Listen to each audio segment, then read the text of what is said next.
ஆச்சி அதிரசமா விடுங்க, கையில தட்டி சூடான எண்ணெயில பொரிச்சா அதிரசம் ரெடி. அதுக்கு ஃபர்ஸ்ட் பார்க்கும்போது அந்த ஃபோட்டோஸ் ட்ரெஸ்லாம் பார்த்து சீப் டெக்னிக்ஸ் நான் பாட்டு விட்டேன். நல்லா பார்த்து என்கிட்ட உடனே சரி ஓகே.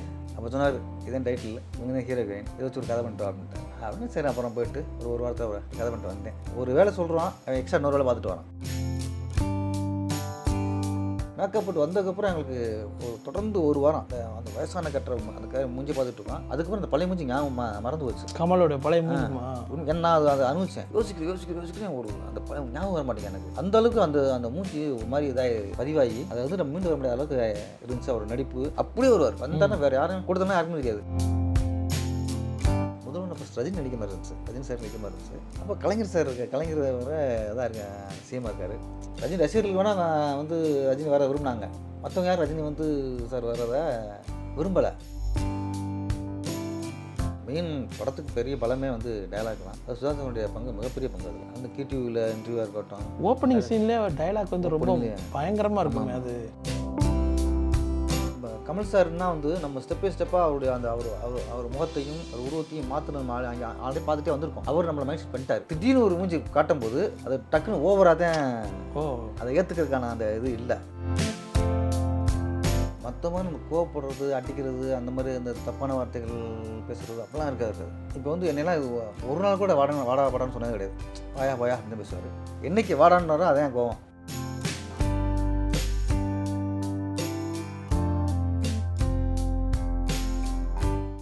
வணக்கம், இது வாவ் தமிழா. திரைப்படம் எடுப்பதை விட திரைப்படம் எடுப்பதற்காக செய்கிற முயற்சிகள் தான் சுவாரஸ்யமான சம்பவமாக இருக்கும். இந்திய சினிமாவின் பிரம்மாண்ட இயக்குனர் திரு சங்கர் அவர்களிடம் உதவி இயக்குனராக இருந்த திரு முத்துவடுகு அவர்களை இன்றைக்கு சந்திக்க இருக்கிறோம். வணக்கம் முத்துவடுகு சார். வணக்கம். நல்லா இருக்கீங்களா? நல்லா இருக்கேன். உங்களுடைய முகநூல் பதிவுகள்லாம் ரொம்ப சுவாரஸ்யமாக இருந்தது.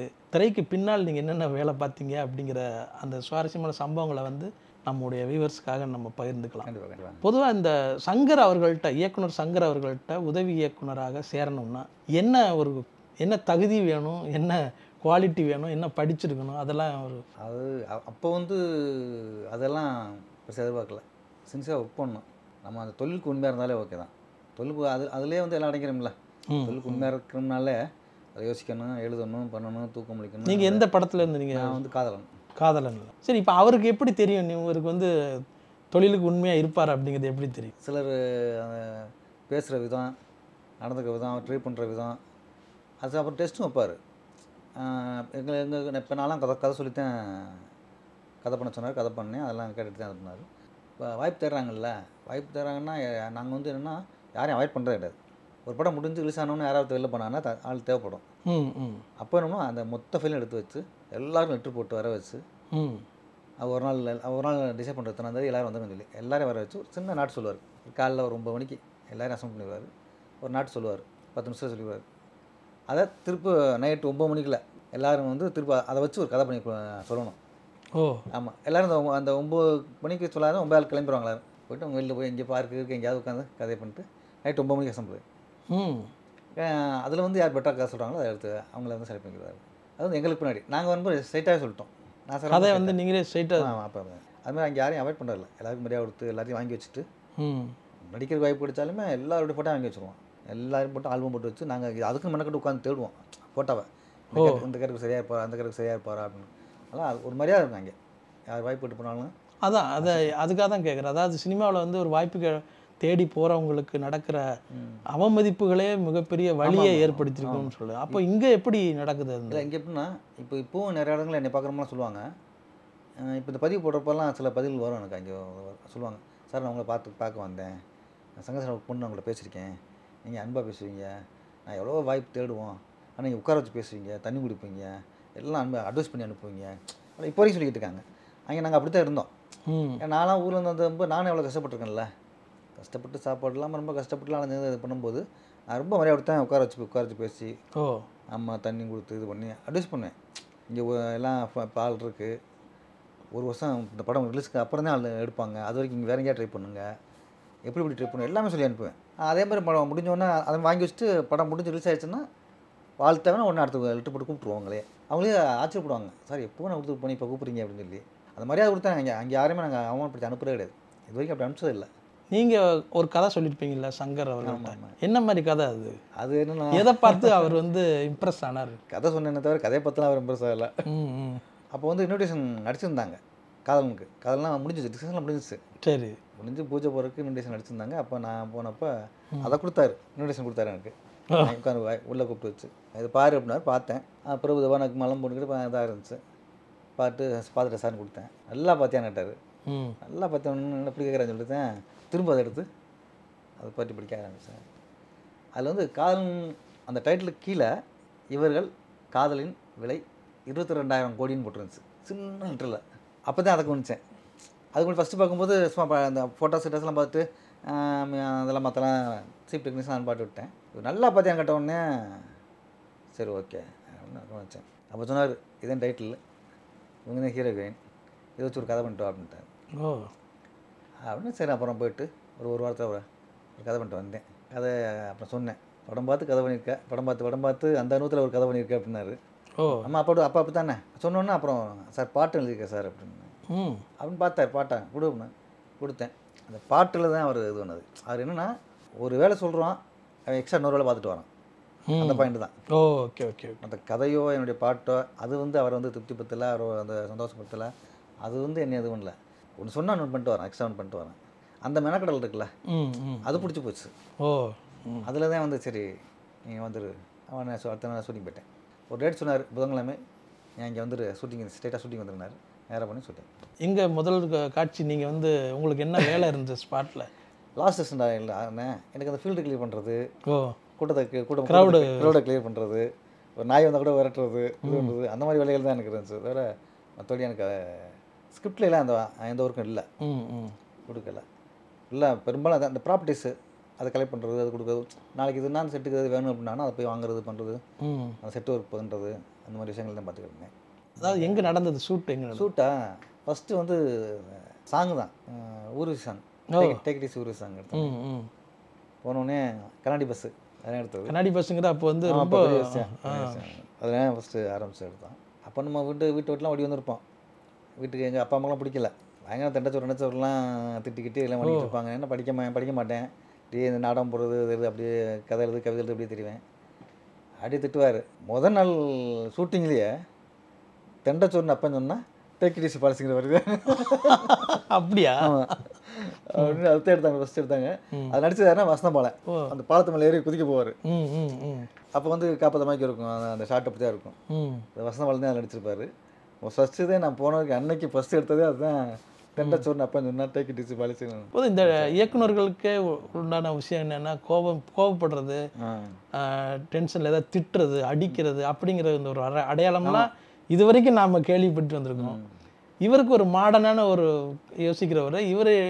சங்கர் அவர்கள் வந்து கோவப்படுவாரா, ஸ்பாட்டில் எப்படி நடந்துக்குவார்? மற்ற மாதிரி நம்ம கோவப்படுறது, அடிக்கிறது, அந்த மாதிரி அந்த தப்பான வார்த்தைகள் பேசுகிறது அப்படிலாம் இருக்காது. இப்போ வந்து என்னெல்லாம் ஒரு நாள் கூட வாடான்னு சொன்னது கிடையாது. வாயா அப்படின்னு பேசுவார். என்னைக்கு வாடான்னு அதே கோவம், அப்படி அதிக வச்சுக்குவான். ஓ என்னடா பண்ணுறீங்க அப்படின்னா அதே அதிக வச்சு போவோம். ஏன்னா அந்தளவுக்கு நாங்கள் நடந்துக்குவோம். அவர் அது சொன்னாலே பெரிய கோவம்னு அர்த்தம். அவர் லுக்கு விட்டாலே வந்து எங்களுக்கு என்ன, அவர் அப்படியே நல்லா படித்து வச்சுருப்போம் எல்லாருமே. ஒரு திருமலை ஏன் திரும்புறாரு, கை நீட்டுறாரு, ஏன் கை நீட்டுறாரு, எதை தேடுறாரு பார்த்தாலே அப்படின்னு அங்கே அந்தளவுக்கு அவரை அப்படி படித்து வச்சுருப்போம். அதனால் பெரும்பாலும் அவர் கோவப்படுற மாதிரி வச்சுக்க மாட்டோம். அப்படி கோவப்பட்டால் ரொம்ப அந்த லுக்கிலே தெரிஞ்சுக்கும். அப்படி ஒரு திரும்பி பார்ப்பார், அவ்வளோதான் அவருடைய கோவமே. ஆஃபீஸில் இருக்கும்போது என்ன பொருள் இருக்கணும், ஒரு ஸ்பாட்டுக்கு போனால் என்னென்ன தேவை, ஒரு டேபிள்னால் கூட என்னென்ன பொருள் இருக்கணும், அது எத்தனை பொருள் இருக்கணும், என்னென்ன கலரில் இருக்கணும், எல்லாமே தெளிவுபடுத்திடுவோம். ஆனால் எங்களுக்கு எங்களுக்கு வந்து ஒரு பொருளை தேடி வாங்க போகும்போது இந்த கலர்லேயே தேடி போயிடுவோம், இந்த சைஸில் தேடி போயிடுவோம். அப்படி போகும்போது அவர் என்ன கட்டாரோ அது வந்துருக்கும்போது அதைத்தான் முயற்சி பண்ணிகிட்டு இருப்போம். அப்படிங்கும்போது அது வந்துருச்சுன்னா எங்களுக்கு கவலை இல்லை, அவருக்கும் கவலை இல்லை, அந்த கோபம் பெரும்பாலும் இருக்காது. இந்த உதவி இயக்குநர்களுக்கு வந்து அடிப்படை பிரச்சனையே வந்து இந்த சம்பளம் கொடுக்கறது, சாப்பாடு சாப்பிட்றது, ஒரு நாளை தள்ளுறது, இதெல்லாம் வந்து பெரிய கஷ்டமான ஒரு காலகட்டம். சங்கர் அவர்கள்ட்ட வந்து எப்படி இருக்கும், இந்த சம்பளம் எப்படி இருக்கும், சாப்பாடு என்ன மாதிரி இருக்கும்? சம்பளம் கம்மியாக இருக்கும், சாப்பாடு நல்லாயிருக்கும். இன்னும் அப்போ வந்துலாம் உண்மை அதை பற்றிலாம் யாரும் ரொம்ப கவலைப்பட மாட்டோம். சாப்பாடை பற்றியோ அல்லது வந்து சம்பளத்தை பற்றியோ தங்குறத பற்றியோ கவலைப்படல. ஆஃபீஸ் போனால் அங்கேயே படுத்துவோம், எங்கேயாலும் படுத்துருவோம், எந்திரிச்சோம் பண்ணிடுவோம். நமக்கு என்ன பேர் வரணும், டைட்டில் வரணும், பேர் வரணும், ஒர்க் இருந்துகிட்டு இருக்கணும், அப்படி தான் நம்ம தவிர. அப்போ சம்பளத்தை பற்றி தான் கவலை. இப்போ உள்ளவங்களாம் அப்படி கிடையாது, சம்பளம் கரெக்டாக வரணும், ஒரு மாதம் லேட்டானா கூட வரமாட்டாங்க. வரும்போதே இவ்வளோ சம்பளம்னு கேட்டு வராங்க. அப்போ அப்படிலாம் கிடையாது. யாருமே சம்பளத்தை பற்றி பேசவே கிடையாது. எனக்கு இவ்வளோ தான் வேணும்னு யாரும் சொல்ல முடியாது அப்போ. ஏன்னாப்பா ஒரு நாளைக்கு 1000 பேர் வாய்ப்பு தேடி வருவாங்க. இவன் இல்லைன்னா அவன் போயிட்டு இருக்கனால கிடச்ச இடத்த யாருமே தக்க வச்சுக்க தான் பார்ப்பாங்க தவிர சம்பளம் அது விஷயத்தமாக யாருமே யோசிக்க மாட்டாங்க. அப்போது ஒரு படத்தில் வந்து இந்தியனில் நினைக்கிறேன் 3 தடவை சம்பளம் கொடுத்ததாக ஒரு தகவல் இருக்குது. அது எப்படி அதிகப்படுத்தி கொடுத்ததா கேள்விப்பட்டோமே. ஆமாம், அது எப்படின்னா இப்போ டிஸ்கஷனில் இருப்போம்ல, ரொம்ப ஒரு மாதிரி ஒரு சீன் மாட்டாது. அப்படியே யோசிப்போம். திடீர்னு யாராவது ஒருத்தர் சொல்லிடுவோம். சூப்பராக பிடிச்ச விஷயம், நல்ல சூப்பரான விஷயம் ஒன்று சொல்லிட்டோம்னா சரி, சூப்பரியா ஐயா இந்த மாதம் ஒரு சம்பளம் கூடயா அப்படின்னு வந்து அந்த சந்தோஷத்தில் கொடுக்குற விஷயங்கள் அது. ஓஹோ, அப்படி இது வந்து மற்றவங்கள இது பண்ணுறது இல்லை, ஒரு நம்மளை என்கரேஜ் பண்ணுற விஷயம். அந்த மாதிரி மாறும். ஒரு பாட்டு இந்த மாதிரி எடுக்கலாம் அப்படின்னு நினச்சிட்டே இருக்கும்போது நம்ம ஒரு ஐடியா கொடுத்து சூப்பர் வேறு ஒரு ஐடியா கொடுத்து அப்படி ஒரு மாற்றி விடும்போது இது நல்லா இருக்கியா சூப்பராக இருக்கியா அப்படிங்கும்போது ஓகே இந்த மாதம் எனக்கு சம்பளம் கூட அப்படி ஒரு சந்தோஷம் அடிப்படையில் அப்படி கொடுக்குறது தான் அது. டிஸ்கஷனில் இருக்கும்போது ஒரு நல்ல சீன் சொல்லிட்டோம்னு வச்சுங்களேன், உடனே அன்றைக்கி கையில் 100 ரூபா கொடுத்துருவார். இந்த 3வது படமே வந்து சங்கர் அவர்களுக்கு வந்து பிரம்மாண்டமான ஒரு படமாக அமைஞ்சது. கமல் அவர்கள் இதெல்லாம் வந்து அந்த ஸ்டோரியே வந்து ஒரு சர்ச்சையான ஒரு ஸ்டோரி. அதாவது அதை தொட்டோம்னா ஆளுங்கட்சியை பகைச்சிக்கிறோமா, அரசியல்வாதியை பகைச்சிக்கிறோமா இப்படிங்கிற அந்த ஒரு பிரச்சனை ஒன்று இருக்கும். இது டிஸ்கஷனில் வந்து இதெல்லாம் யோசிச்சிங்களா? இந்தியனில் வந்து அரசியல் முதல் நாளுக்கு இந்தியனில் பயம் இல்லை. முதல் நாளில் பயந்த அளவுக்கு இந்தியாவில் ஒரு பயம் கிடையாது. இந்தியாவில் வந்து காமன் தானே. ஏன்னா லஞ்சம் வாங்குறதும் தப்பு, கொடுக்குறதும் தப்பு. லஞ்சத்தை ஒழிக்கிறவனா வாங்குறவன் ஒழிக்கிறான் தானே. அது ஃபுல் சப்போர்ட் நமக்கு கிடைக்கும், மக்களுடைய சப்போர்ட் கிடைக்கும். அதில் நீங்கள் அரசியல்வாதிகளை விடுங்களேன், நீங்கள் அதை தொட்டிங்க அதை எடுத்திங்கன்னா எல்லா மக்களுமே பாதிக்கப்பட்டிருக்காங்க. ஒவ்வொரு மனுஷனும் ஒவ்வொரு வீட்லேயும் லஞ்சத்தால் பாதிக்கப்பட்டிருக்காங்க. நம்ம அதை தொட்டோம்னா நம்ம மக்கள் சப்போர்ட் நம்ம பயங்கரமாக கிடைக்கும். அதாவது இந்த கதைக்கு வந்து லஞ்சம் வாங்குறது சம்மந்தமாக எடுப்போம் அப்படிங்கிற ஐடியா தான். அவ்வளோதான். அவ்வளோதான். அதுதான் அதில் வந்து அரசியலுங்கிறதுலாம் கிடையாது. இப்போ லஞ்சத்தை ஒழிக்கணும்னா யார் ஒழிக்கணும்னு நினைப்பா? ஒரு நேர்மையான ஆள் தான். யார் இப்போ நேர்மையான இருப்பான்? சரி ஓகே, இந்த மாதிரி நாட்டுப்பட்டு உள்ளவன், தேசப்பட்டு உள்ளவன் அவன் இப்போ சரி இப்போ பண்ணானா அவன் இப்போ சுதந்திரம் அடைஞ்ச விழா போச்சு. அப்போ இவனுக்கு வயசாக இருக்கும், இவ்வளோ வயசாக இருக்கும். அப்படி உள்ளவன் எப்படி செய்வான், இறங்கி செய்வான். இப்படி ரிவர்ஸில் வச்சு போகும்போது அவர் அந்த தாத்தாக்கார் வந்து அவர் நிற்கிது, ஒரு சுதந்திரப்பட்டு தியாகி செய்கிறாரு. சரி வயசாகி போச்சு, அவர் எப்படி செய்வார்னா சரி அவருக்கு ஒரு கலை இருக்குது, சண்டை போட்டு பறந்து அடிச்சு பண்ணக்கூடாது, வயசாகி போச்சு இன்னும் இடத்தே கொள்ளணும் அடிக்க. அப்போ அப்படி யோசிக்கும்போது அடுத்து எல்லாமே ரிவர்ஸில் போகும்போது அப்படி ஒரு கேரக்டர் உருவாகுது. அரசு பங்களாவாக அரசு அலுவலகமாக காட்டப்பட்ட இடமே வந்து ரிப்பன் பில்டிங்காகவே காமிச்சிங்க. அதுக்காக தான் கேட்குறேன் நான். அது ரிஸ்க் தான். நீங்கள் அதை யோசிச்சு பார்த்தீங்கன்னா உண்மையிலே அது ரிஸ்க்கு தான். ஏன்னா அந்த இடத்துக்குள்ள போய் அந்த அரசாங்கத்துடைய கோட்டைக்குள்ளே போய் எடுக்கிற மாதிரி தான் இருக்குது. அதான் சொல்லுங்கள், மிகப்பெரிய ரிஸ்க்கான விஷயம் தான். தப்பிச்சிட்டாங்க. அப்போ முதல்வன் சொன்னீங்கல்ல, அப்போ இந்த முதல்வனில் என்ன மாதிரியான எதிர்கொண்டீங்க? இல்லை, முதல்வன் ஃபஸ்ட் ரஜினி நடிக்க மாதிரி இருந்துச்சு, ரஜினி சார் நடிக்க மாதிரி இருந்துச்சு. அப்போ கலைஞர் சார் கலைஞர் இதாக சிஎம்மாக இருக்கார். நம்ம வந்து இப்போ அப்போலாம் அரசியலாம் ரொம்ப வந்துருச்சுல்ல, அரசியல் பற்றி பேச ஆரம்பிக்கும்போது ரஜினி சார்லாம் அவரும் அரசியலுக்குள்ள வர மாதிரி பேச்சு இருக்குது, அவரை சிஎம்மாக பார்க்குறது இருக்குது. அப்படிம்போது இவரை வச்சு நம்ம சொன்னோம்னா அவரை குறை சொல்கிற மாதிரி ஆகிப்போம். அவரும் இப்போ சப்போர்ட் பண்ணிக்கிட்டு இருக்காரு. இந்த மாதிரி பிரச்சனை இருக்குல்ல, அதனால வந்து ஒரு பயம் இருந்துச்சு. ஏன்னா அவர் ரஜினி ரசிகர்களுக்கு வேணால் வந்து ரஜினி வர விரும்பினாங்க, மற்றவங்க யாரும் ரஜினி வந்து சார் வர்றதை விரும்பலை. அரசியலுக்கு வரதை சிஎம் பார்க்குறத விரும்பலைன்னா ஏகப்பட்ட கட்சி எல்லா கட்சியுமே எதிர்ப்பு தெரிவிக்கிறாங்கல்ல. அது ரிஸ்க் இல்லை.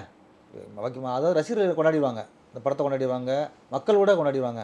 ஆனால் அரசியல்வாதிகள் ஏற்றுக்க மாட்டாங்க, நம்ம தலைவர் குறை சொல்கிறாங்க அப்படின்னு சொல்லிட்டு. ஏற்கனவே அவர் வந்து ஜெயலலிதா பிள்ளையர் எதிர்த்தாங்க, நிறைய எதிர்ப்பு இருந்துச்சு அரசியல் ரீதியாக. அந்த ஒரு பயம் இருந்துகிட்டு தான். கண்டிப்பாக. ஆனால் வந்து படம் வெளியாகிறதுக்கு முன்னாடியே மதுரையில் வந்து முதல்வன் வீடியோ கேசட் வந்து ஒவ்வொரு வீட்லேயும் கிடந்தது. 24 ஹவர்ஸ் ஓடிட்டே இருந்துச்சு. 24 ஹவர்ஸ் கேபிளில் என்ன பண்ணிட்டாங்கன்னா கேபிள் டிவியில் போட ஆரம்பிச்சிட்டாங்க. ஃபுல்லாக போட ஆரம்பிச்சு அந்த படத்தை ஓட பண்ணுறக்காக 24 ஹவர்ஸும் ஓடிட்டே இருந்துச்சு, நான் ஸ்டாப்பில் ஓடிட்டே இருந்துச்சு முதல்வன் படம். அவ்வளோதான். அதே மீறி சரி, அதை வந்து சங்கர் அவர்கள் வந்து எப்படி எடுத்துக்கிட்டாங்க? இல்லைன்னா அப்புறம் வந்து நேரம் பார்த்து பேசிட்டாங்க, நேரம் சிஎம் பார்த்து பேசிட்டு வந்துட்டாங்க. கலைஞரை பார்த்து நேரம் பார்த்து பேசிட்டு சொல்லிட்டு வந்துட்டாங்க. அப்புறம் அதோட ஸ்டாப் ஆயிடுச்சு. அது இங்கே பேசிட்டு வந்தோன்னா அங்கே கேபிள் டிவி கட் ஆயிடுச்சு. அது ஆனால் அதில் ஒரு பெரிய பாதிப்பு இருந்திருக்கும்ல. இருந்துச்சு, பிகினிங்கில் இருந்துச்சு. அப்புறம் வந்து மவுத் டாக், அப்போல்லாம் வந்து ஆடியன்ஸ் மவுத் டாக் தானே, அது வர வர வர வர இன்னும் திரும்ப அது பிக்கப் ஆச்சு. தவிர இன்னொன்று அதுவே பேசும் பொருளாக மாறுச்சு. இந்தியன் படத்துக்கு வந்து அந்த தாத்தா வேஷம் போடுறீங்களா, இது வந்து கமல் அவர்கள் வந்து எப்படி ஏற்றுக்கிட்டாங்க? இந்த முதல்ல கதையாக சொல்லும்போது, சார் உங்களுக்கு வந்து இந்த மாதிரி ஒரு வயசான தோற்றம் இருக்கணும், இதுக்காக மேக்கப் போடணும் அப்படிங்கிற விஷயம்லாம் அவர் அது ஒரு ரிஸ்க்கு தானே. நீங்கள் வந்து ரிஸ்க் ரொம்ப ரிஸ்க் எடுத்து பண்ண அதை எப்படி ஏற்றுக்கிட்டாரு? சரி இதை போட்டால் சக்ஸஸ் ஆகும் அப்படிங்கிறது அவருக்கு எப்படி தெரிஞ்சது? இந்த மேக்கப் விஷயம் இந்த மாதிரி விஷயங்களை வேறு ஆர்டிஸ்ட் சொல்கிறோம் யோசிக்கலாம், வேற ஒரு ஆர்டிஸ்ட் சொல்கிறதுன்னு பயப்படலாம். கமல் சார் சொல்கிறதுன்னு பயப்பட வேண்டிய அவசியமே இல்லை. ஏன்னா அவர் இந்த மாதிரி ரிஸ்க் எடுக்கிறது ரொம்ப நம்மளோட தைரியம், நமக்கு தைரியம் கொடுப்பார். நம்மளோட அதிகமான அனுபவம் இல்லை அவர் அதில்.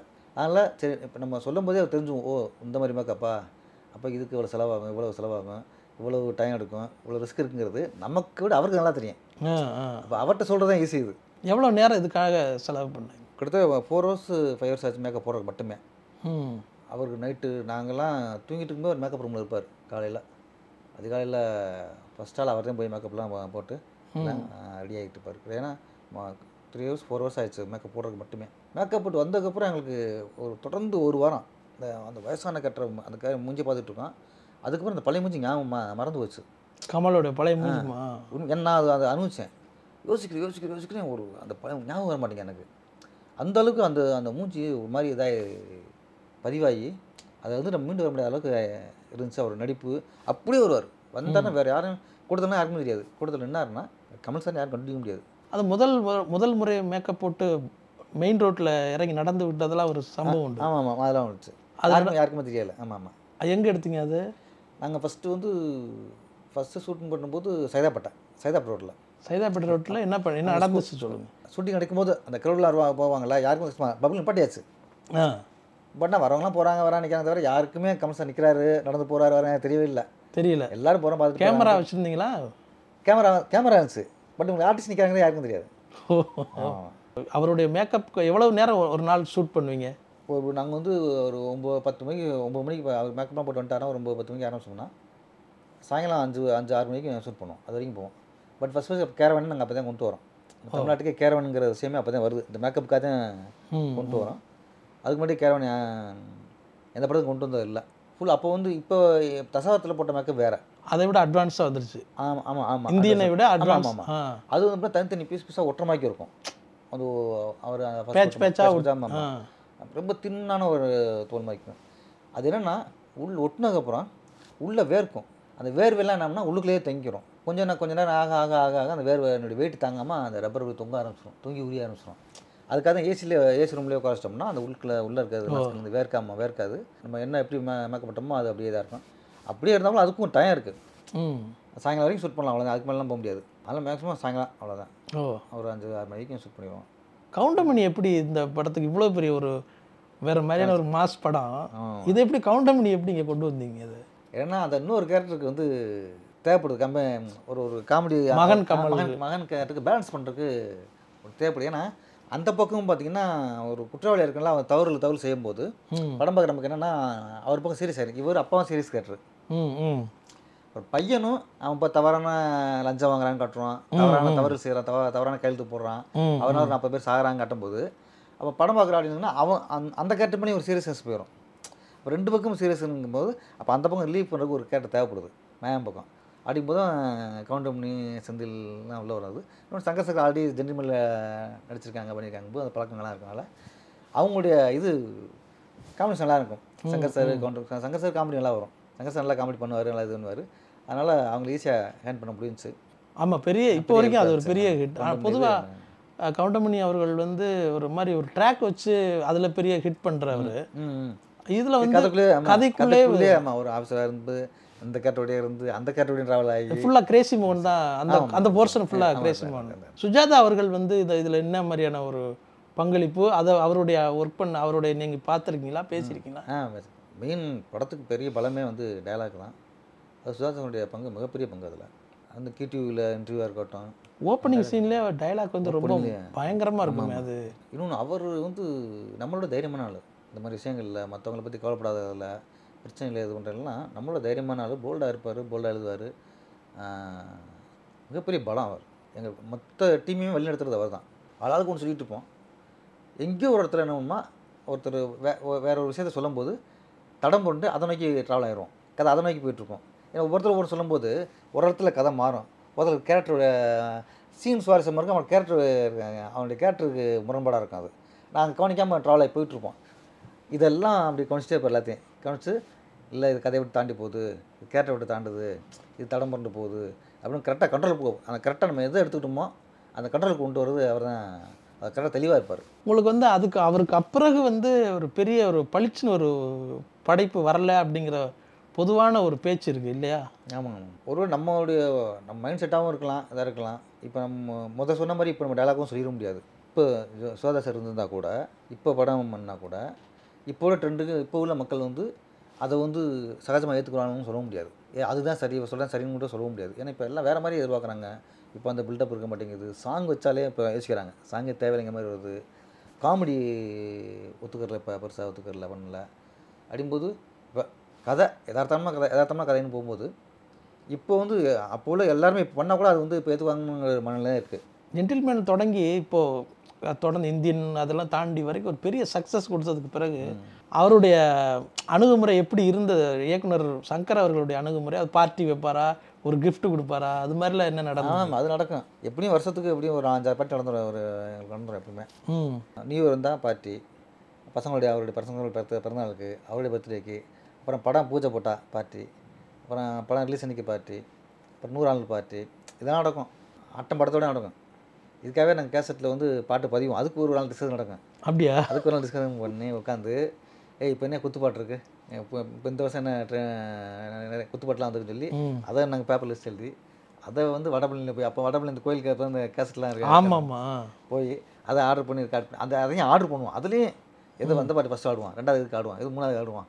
அதை ஒரு ஆர்டர் பண்ணி அந்த ஆர்டர் படி கேசட்டில் பதிஞ்சு அங்கேயே ஹோட்டலில் பார்ட்டி வைக்கிற இடத்துல அதுக்கு அங்கேயே செட்டப்லாம் இருக்கா எல்லாம் செக் பண்ணி இல்லாட்டி இங்கேருந்து கொண்டு போய் ஆடியோலாம் போட்டு ஆடி குத்தடிக்கிறது, அதெல்லாம் ஜாலியாக என்ஜாய் பண்ணுவார். இந்தியன் படத்தில் வந்து நீங்கள் எழுதின டைலாக்கை வந்து நீங்கள் சொன்ன டைலாக்கை பயன்படுத்தியிருக்கிறதா ஒரு பார்த்துருக்கேன், படிச்சிருக்கேன். அதை எப்படி சார் வந்து அதை ஏற்றுக்கிட்டாங்க, இவர் எப்படி ஏற்றுக்கிட்டாங்க, சுஜாதா சார், அது எப்படி நடந்தது இந்த மேஜிக்? இது மேஜிக் கிடையாது, அது வந்து அவங்களுடைய பெருந்தன்மை தான். அவங்களாம் எல்லாமே ஜாம்பவான்கள்ல. எனக்கு அது 2வது படம். 2வது படம் பார்த்தீங்கன்னா எனக்கு ஒர்க்கில் ஃபஸ்ட்டு படம் எனக்கு. ஏன்னா காதல் படத்தில் பார்த்தீங்கன்னா நான் டிஸ்கஷனே இல்லை, அது கூட டிஸ்கஷன் முடிஞ்சு வச்சு நீங்கள் ஷூட்டிங் ஸ்பாட்டு க்ரௌடு இது கண்ட்ரோல் பண்ண அப்படி ஆச்சு. ஃபஸ்ட்டு படம் வந்து டிஸ்கஷன்லேயும் கதை விவாதத்தில் உட்காரதே எனக்கு முதல் படம்னு பார்த்தீங்கன்னா அது இந்தியன் தான். அப்போ நம்ம சொல்கிறத அவங்க ஏற்றுக்கிறாங்க, நம்மளை எல்லாருமே எழுதுவாங்க. இப்போ சுவாசி எழுதுனா சங்கசாரன் டைலாக் எழுதுவார், மற்ற ஒர்க் பண்ணுற வசன படம் இருக்கட்டும், மற்ற எல்லாருமே அவங்க பேப்பரில் எல்லாருமே அன்னைக்கு அடுத்த வருஷம் போகும்போது அந்த சீனை பற்றி எழுதிட்டே வருவாங்க, எல்லாருமே எழுதிட்டு வருவாங்க. அப்போ எல்லோரும் படித்து காட்டணும். அப்போ ஒருத்தர் படித்து காட்டும்போது அந்த வரி நல்லா இருக்கியா அப்படின்னு அதை அண்டர்லைன் பண்ணிக்க, நீ இதில் அந்த வரி நல்லா இருக்குது அதை அண்டர்லைன் பண்ணிக்க அப்படின்னு யாராருக்கு எழுதுனதில் வந்து நல்லா இருக்கோ அதெல்லாம் அண்டர்லைன் பண்ணி சொல்லுவார். அதை எடுத்து அப்புறம் மொத்தமாக அதை அசைன் பண்ணி அதையும் சுவாசார் கொடுத்துருது. அவர் இந்த வரியில் சேர்த்து அவரும் நடிச்சுட்டு வருவார். மொத்தமாக அவர் நடிச்சதில் இதெல்லாம் சேர்த்து வருவார். அப்புறம் இந்த இப்போ ஒரு 5 வரி, ஒரு புதுசாக ஒரு 5 வரி நல்லா இருக்குன்னா அந்த 5 வரியும் சேர்த்து உள்ளே கொண்டு வந்து திருப்பி ஒரு ஃபார்ம் மட்டும் நடிச்சிட்டு வருவார். அதெல்லாம் பெருந்தன்மானே. அவர் எழுதுனதுக்குள்ளே வந்து நம்ம கொடுக்குறத நாங்களாம் அவர் பண்ணலாம். நாங்களும் ரொம்ப சின்ன பசங்க, ரொம்ப பொடி பசங்க. சுதாசாரோடைய பாயிண்ட் ஆஃப் வியூலாம் பார்த்தீங்கன்னா நாங்கள் பொடி பசங்க, இப்போ தான் சினிமாக்குள்ளே வர்றோம். ஆனாலும் அதெல்லாம் ஏற்றுக்கிட்டாங்க, பண்ணிக்கிட்டாங்க. அதான் இந்த அளவுக்கு ஒரு கதை விவாதத்தில் டிஸ்கஷனில் வந்து அந்த கருத்து சொல்கிறதுக்கெல்லாம் நல்ல உரிமை உண்டு. எல்லா விஷயமும் அதான் சொல்கிறேன். சங்கசாரருடைய டிஸ்கஷனை பொறுத்த வரைக்கும் எல்லாருக்கும் எல்லாமே தெரியும். லாஸ்ட் அசிஸ்ட்லேருந்து அசோசியேட் வரைக்கும் எல்லாமே தெரியும். அதான் சொல்கிறேன், காஸ்டியூம் என்ன, காஸ்டியூம் கலர் என்ன, எத்தனை காஸ்டியூம் மாற்ற போகிறோம், அதுக்கு என்ன சீன் எடுக்க போகிறோம், எத்தனை ஆர்டிஸ்ட் வச்சுக்க போகிறோம், அது வந்து என்ன ப்ராப்பர்ட்டி வரப்போகுது எல்லாருக்கும் தெரியும். ஏன்னா எல்லாரையும் சபையில் வச்சுட்டு தான் நடக்கும் எல்லாமே. இப்போ நானும் வசந்த பாலனும் செட்டு பார்ப்போம், இன்னும் 2 பேர் காஸ்டியூம் பார்ப்பாங்கன்னா செட்டு பசங்க அவங்களும் இருப்பாங்க, காஸ்டியூம் பசங்க நாங்களும். ஏன்னா சப்போஸ் ஸ்பாட்டில் யாராவது ஒருத்தர் இல்லைன்னா டக்கு ஓடி போய் அதை டேக்கப் பண்ணணும். இல்லை சார் அவன் காஸ்டியூம் தான் பார்க்குறாங்க சார், நான் அது தெரியாது எனக்கு, நான் செட்டு பார்க்குறேன்னா அங்கே ஒதுங்க முடியாது. செட்டில் ஏதாவது சொதப்பிடுச்சு அந்த நேரத்தில் நான் இல்லை, நான் இங்கே பிரச்சனை வெளில போயிட்டேன், ஸ்பாட்டில் இல்லை அப்படின்னா டக்குன்னு அந்த காஸ்டியூம் பார்க்குறனால அவன் வந்து இங்கே டேக்கப் பண்ணிடுவான். ஏன்னா அவனுக்கும் தெரியும், எல்லாரும் தெரியும்னு நினைப்பார். அதனால் ஆனால் நாங்கள் எடுத்து செஞ்சுருப்பாங்க. இல்லாத பட்சத்தில் ஆள் இல்லைன்னு யாரும் முடிச்சு நின்றக்கூடாது, வேலை நின்றக்கூடாது, யாருனாலையும் வேலை வந்து தடைப்பட்டக்கூடாது, நின்றக்கூடாது அப்படிங்கிறதுக்காக எல்லாருமே இருப்போம். அப்படி இருக்கும்போது இந்த கதை விவாதத்துலையும் எல்லாருமே இருப்போம். இந்த பாட்டை பற்றி எதுனாலும் சரி, இந்த வசனம் காட்சி எதை பற்றினாலும் எல்லாருமே இருப்போம் போது எல்லாருக்கும் எல்லாமே தெரியும். எங்களுடைய டேலண்ட்லாம் எனக்கு தெரிய ஆரம்பிச்சிச்சு. இவன் இப்படிப்பட்டவன், இவன்ட்ட இந்த திறமை இருக்குது, அவன் இந்த திறமை இருக்குது, அவருக்கும் தெரியும். ஏன்னா எங்கள் கூடவே ட்ராவல் பண்ணுறாருல சுவாதேஸ்வரன். அப்படிங்கும்போது அங்கே குடும்பமாக பழகும்போது அங்கே ஈகோ இல்லை. எல்லோரும் அண்ணன் தம்பி, அப்பா அண்ணன் தம்பி மாதிரி ஒரு குடும்பமாக பழகிறனால அவருக்கும் அங்கே முத்துவிடா பார்க்கல. அந்த சீனுக்கு ஏற்ற வரி, அந்த கேரக்டருக்குள்ள டைலாக்கு சரியாக இருக்கா, நல்லா இருக்குது, ஓகே எடு, அவன் இவனா அப்படின்னு அங்கே வந்து முத்தோடு அங்கே நான் இல்லை அந்த இடத்துல, அந்த கேரக்டருக்கான வரி கரெக்டாக இருக்கா அதைத்தான் பார்க்குறாங்க. அது சங்கசாராக இருக்கட்டும் சுவாசாராக இருக்கட்டும், பிடிச்சிருக்கு, ஆமாம் இந்த கேரக்டருக்கு பேசலாம், கரெக்டாக இருக்குது வை, அவ்வளோதான். எனக்கு ரொம்ப ஆச்சரியத்தை ஏற்படுத்துது என்ன விஷயம் என்னென்னா, இங்கே சார் சொன்னதுக்காக இல்லை, நான் வந்து படம் பார்க்கும்போதே ரொம்ப புத்திசாலித்தனமாக 2 பேரும் உயிரோடு இருக்கணும் வேண்டிக்காதுன்னு சொன்னேன். எனக்கு இப்படி ஸ்பார்க் வந்துச்சு அப்படின்னு ரொம்ப ஆச்சரியப்பட்டேன் நான் அந்த படம் பார்த்து. ஏன்னா ஒருத்தனுடைய வன்மமும் இருக்குல்ல, எவனோ ஒருத்தர் கொல்லாம விட மாட்டேங்கிற, அந்த கொல்லாம விட மாட்டேன்னு சொல்கிறது பழையது. ஆனால் அதை வேற மாதிரி சொன்ன விஷயம் வந்து நீங்கள் சொன்னீங்க அப்படிங்கிறது, அதை உங்களோட ஷேர் பண்ணுறது ரொம்ப பெருமையாக இருக்குது எனக்கு. இந்த படத்தில் வந்து பர்டிகுலராக இந்த பச்சை கிளிகள் தோளோடு அது எப்படி உருவானது, அதில் வந்து என்ன மாதிரியான விவாதங்கள் கலந்துக்கிட்டாங்க? சிஜி தான் அவங்க முன்னிலைப்படுத்தி சிஜி ஒர்க் பண்ணலாம் அப்படின்னு சொல்லி நிறையா விஷயங்கள் பேசி வச்சுருந்தோம். ஃபேமிலி சாங், அது சந்தோஷமான சாங்கு அப்படிங்கிற மாதிரி அந்த இதில் வச்சுட்டு யோசித்தேன். நானும் நிறையா இது எழுத ஆரம்பித்தேன். எழுதி அடுத்த நாள் வந்து டிஸ்கஷனில் உட்காரும்போது இந்த மாதிரி சொன்னேன் சார், அந்த சாங் விஷயமாக வச்சுருக்கேன் அப்படின்னு படித்து பார்த்தோன்னா பிடிச்சி போச்சு அவருக்கு. இதில் நிறைய விஷயங்கள் நான் எழுதுன நிறைய விஷயங்கள் அவருக்கு பிடிச்சி போட்டால் சரி இந்த பேட்டர்ன்லேயே போயிடலாம் அப்படி தான் டோட்டலாகவே அந்த சிஜி மெட்டை கம்மி பண்ணிட்டு கிராஸ் பண்ணுறது, ஆடுறது அந்த மாதிரி வச்சுக்கிட்டு இது பண்ணிட்டு இந்த இதாக வச்சுக்கிற வேண்டாம், இந்த சம்பவங்கள் செயல்கள் அது வந்து நம்ம இது பண்ண வேண்டாம், ஏதாத்தமாக போயிடலாம் அப்படிங்கிற முடிவு பண்ணி ஃபுல்லாக அப்படி வச்சது. அதில் ஒன்று இந்த வண்டு மட்டும் தான் கொஞ்சம் இதாக இருக்கும், பேனாக்கள் வண்டை பிடிச்சி போட்டு பறக்கிறது, அது மட்டும்தான் வந்து லைவ்ல வண்டா இருக்கும். அது நான் சொன்னது. இதில் நீங்கள் சொன்ன பாட்டு எதுவும் இருந்திருக்கா? இருக்குது. அதில் வந்து தாத்தா விட்டு இந்த நிறைய முடி இருக்குல்ல, ஆமாம், அதை பிடுங்கி அவர் உருவத்தையே அந்த நேரத்தை எம்ப்ராய்டிங் பண்ணுவோம். ஆமாம், எம்ப்ராய்டிங் அது இருக்கும். அப்புறம் தாத்தா பாட்டி 2 பேர் கையும் இப்போ சேர்த்து வச்சு மருதாணி வைப்பாங்க. ஆமாம், தாத்தாட்டு கையும் பாட்டி கையும் சேர்த்து வச்சு மருதாணி வைப்போம். அப்புறம் வந்து அந்த வண்டு மேட்ரு பேனாவில் வண்டு பிடிச்சி போடுறது இருக்கும். அந்த சகதிக்குள்ள அது ஆடுவாங்கல்ல, ஆமாம், அது எப்படின்னா அந்த பானசரி வீலில் ஆடுற மாதிரி, பானசரி வீல் இருக்குல்ல, ஆமாம், அந்த வீலில் ஆடுற மாதிரி நான் சொல்லியிருந்தேன். அது வீலில் ஆட முடியல, ஏன்னா வீல் சுற்றினா தான் நல்லாயிருக்கும், சுற்றி அது அந்த சுற்றுற வீல்னு ஆட முடியல. இன்னொன்று சகதிக்குள்ளேயே ஆட வச்சது. அப்புறம் சின்ன சின்ன விஷயங்கள் இருக்கும்.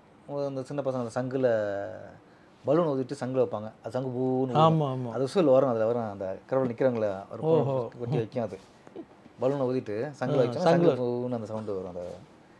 அந்த மாதிரி விஷயங்கள் நிறைய விஷயங்கள் இருக்குது. அந்த இதில் வந்து உழுதுட்டு போவாங்க. இந்தியனில் வந்து ரொம்ப கஷ்டப்பட்டு எடுத்த காட்சின்னு என்ன சொல்லலாம்? நீங்கள் ஃப்ளாஷ்பேக்கு தான், சுதந்திரத்துக்கு முன்னாடி இருக்குல்ல ஃப்ளாஷ்பேக் இருக்குல்ல, அதுவும் கப்பலேறி போய் சாங் தான். கப்பலேறி போயாச்சு அந்த சாங் பார்த்தீங்கன்னா ஒரு க்ரௌடு மட்டுமே 2000 பேர்.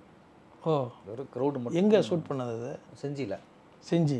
ஆமாம், ஃபுல் நைட்டு தான், டெய்லி ஒரு 10 நாள் நைட்டு தொடர்ந்துட்டு நைட் தான்.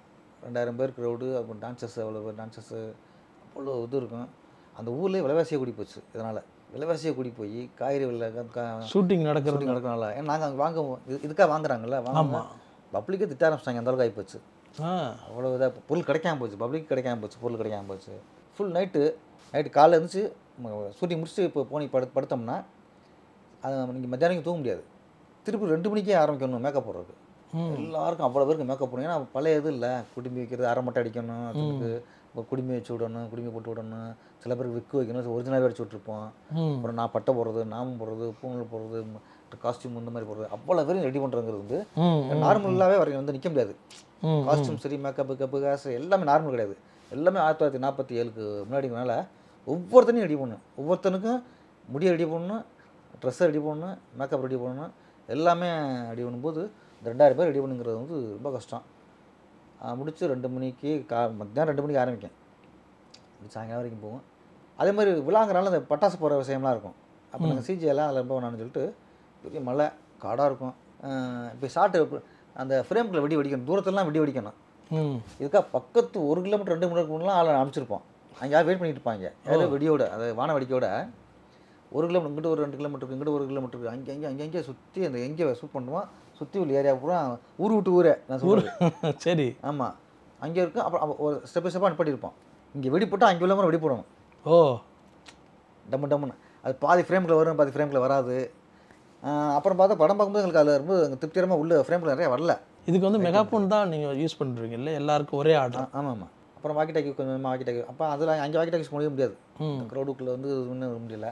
அந்த மேக்கப்பில் வந்து குறிப்பாக சொன்னோம்னா சுகன்யா அவர்களுடைய மேக்கப்புக்கு வந்து நிறைய விமர்சனம் வந்தது. அதை உங்களுக்கு தெரிஞ்சதா? நம்ம கமல் சார்னா வந்து நம்ம ஸ்டெப் பை ஸ்டெப்பாக அவருடைய அந்த அவர் முகத்தையும் அவர் உருவத்தையும் மாற்றின நம்ம அங்கே ஆல்ரெடி பார்த்துட்டே வந்திருக்கோம். அவர் நம்மளை மைண்ட் செட் பண்ணிட்டார். அதுக்கு முன்னாடி எத்தனையோ படங்களில் சின்ன குள்ளமாக நடிச்சிருக்காரு, இதாக நடிச்சிருக்காரு, நிறைய பல்லு எத்து பிளவும் அதவும் அவர் முகத்தை பல வேலை மாற்றி காட்டி நம்ம மைண்ட் செட் பண்ணிட்டார். நம்ம கமல் ஏற்றுக்க எப்படி இருந்தாலும் ஏற்றுக்கிற மாதிரி பண்ணிட்டோம். அவங்களுக்கு அவங்க இது வரைக்கும் அவர் அழகாகவே பார்த்துருக்கோம். அவங்கள திடீர்னு ஒரு மூஞ்சி காட்டும்போது அது டக்குன்னு ஓவராக தான் அதை ஏற்றுக்கிறதுக்கான அந்த இது இல்லை. இவங்களா அவங்க அந்த கேள்விக்கே முதல்ல வந்து விட வரணும். சரி நிறைய அதாவது நீங்கள் எது சொல்கிறீங்களே, சில பேர் சுகனே இல்லைன்ட்டாங்க, வேற ஏதாச்சும் எடுத்துட்டாங்க. அப்படியா? ஆமாம், வேற ஆள் ஒரு வயசான ஒரு மேக்கப் எடுத்தாங்க, சுகனே இல்லைங்கிற மக்கள்லாம் வந்துச்சு, விமர்சனம் வந்துச்சு. அப்போ அந்த அளவுக்கு காரணம் வந்து அதுதான்